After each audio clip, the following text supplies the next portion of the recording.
Just to get started, I've been looking through your YouTube and I see you do a couple of things, which is obviously you do a lot of focus on thumbnails and then the titles. Yeah. And I think for anyone listening, I think you average around, was it like probably like 50, 60, 70k views like per video? So it's pretty solid. Yeah, it's around like 80 actually. Oh wow. Okay. Now I can see you obviously you put a lot of effort into it just by looking at it. And firstly, why is that? I think we live in an age where there's actually so much content out there.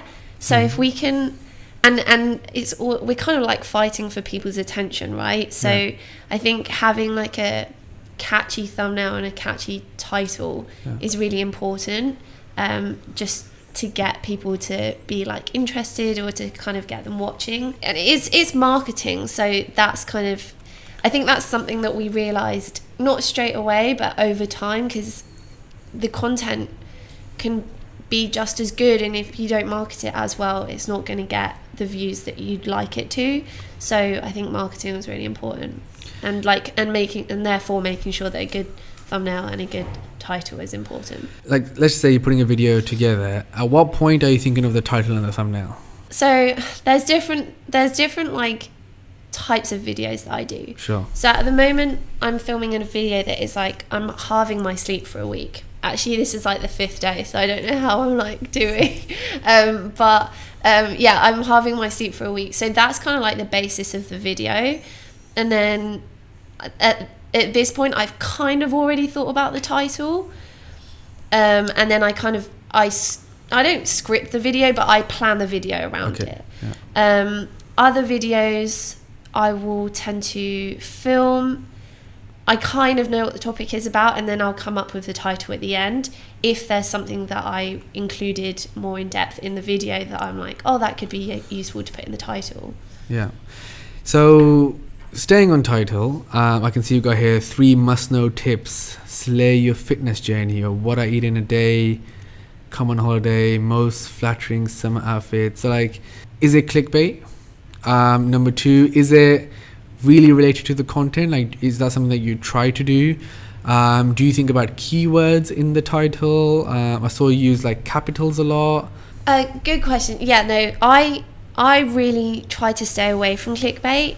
Obviously, it can be really tempting to do clickbait, because that's like, clickbait works for a reason. You see it on other people's channels, like if you say like I almost died or like whatever, that makes people want to click.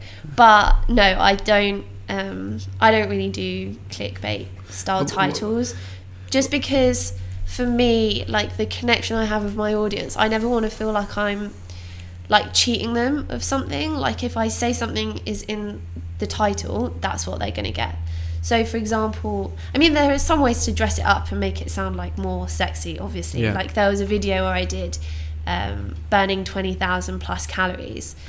I did burn 20,000 plus calories over a week, but I think the difference is like that I had already explained it in the title, sorry. So the thumbnail said like 20,000 plus calories, and then the title was like, can you out-train a bad diet over a week? Oh, interesting. So you're using like the thumbnail and the title as in together. Yeah, to explain the point. Okay. Yeah, like for me they go hand in hand.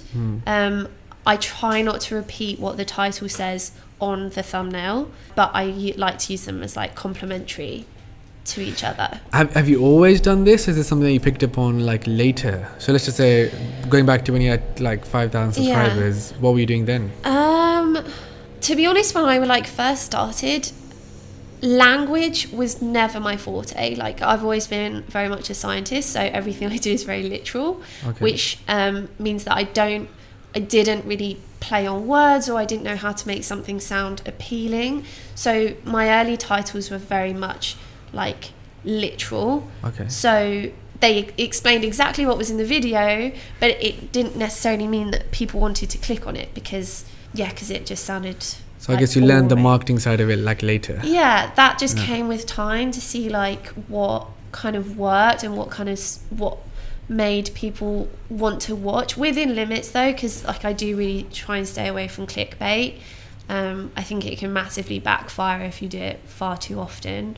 Do you think you'll get like wrong audience or like just not views that mean nothing? I think, I mean, several things, but I think you can kind of, people go in with a certain expectation. Yeah. So you see, so their psychology changes. So if you go in thinking, expectation is kind of like something, I don't know, if someone goes in with an expectation of they're going to see this video and then they don't see it, they won't like it.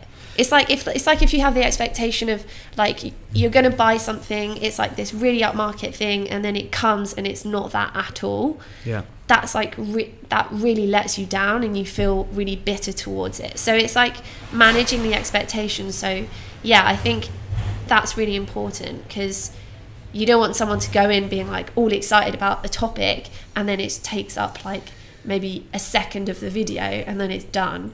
So I've even had times where a thumbnail is not even in the video, that people just make a thumbnail, you're like, ooh, when you click it, like, and then you're searching to find that point in the video and it never even happens. Yeah. So you're right. So I guess it's not good. It's not the right way to do it. And I guess what you've seen is, if you build a real audience, then there's real reward at the end of it, right? I think you have, if you're going in it that way, where you want longevity and you want to build something meaningful with your audience, then trying to avoid like clickbait titles or just like that kind of style marketing is important.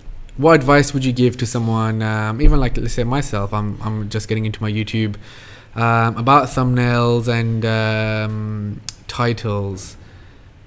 What would it be? So just some actionable stuff, because people love like knowing a bit more. Like, say you're designing a thumbnail right now, what's your process? Like, how do you do it? So I actually use, you can use anything. I use PicMonkey just because I think it's Canva, sorry. Okay. It's just this like software, you input like what ratios you want to do, and then it has different fonts, and you can upload your photos and play around with it and rotate it or whatever.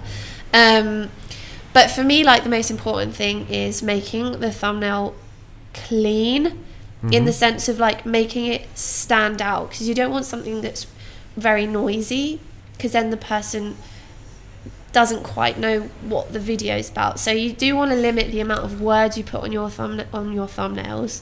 You do want to avoid how noisy the thumbnail is. So if you're taking a photo, make sure you've got like a relatively clean background.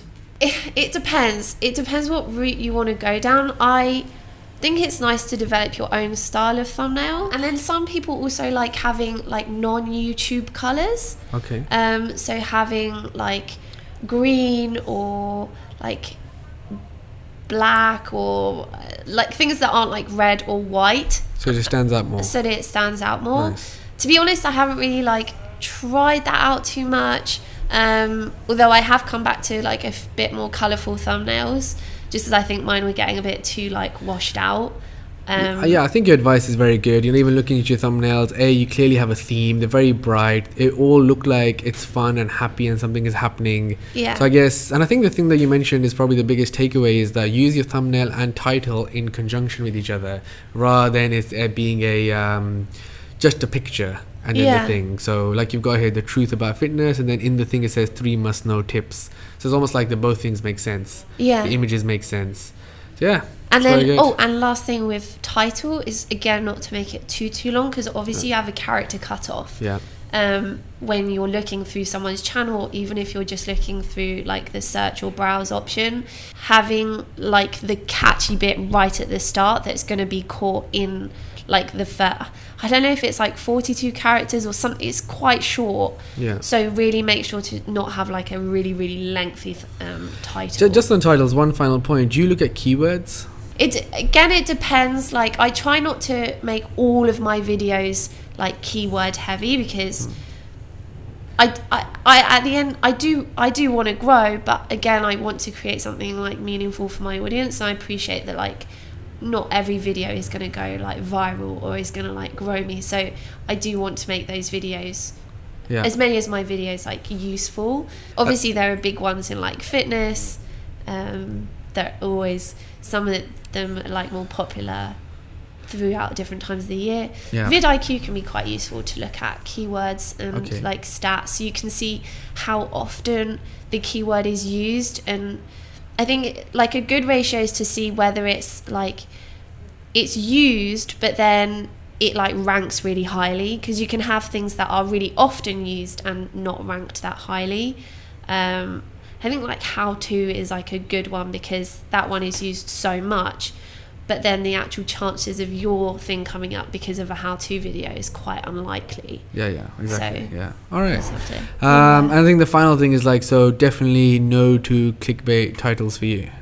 Yeah, I think like what I've noticed from even like looking at audiences, at creators who have made videos that are that have very clickbait titles over time, like your audience just doesn't trust you enough, or even when you post something that might not even be clickbait, they'll just assume because you're the king of clickbait or the queen of clickbait that this video will also be clickbait. So then it's like, oh, I'm not gonna watch. It's like the boy that cried wolf. Like eventually it will die out, and your audience just won't trust you anymore. If you're looking at it from a longevity point of view, there's definitely a point where you can do it, and then there'll be a cut off to that. Yeah.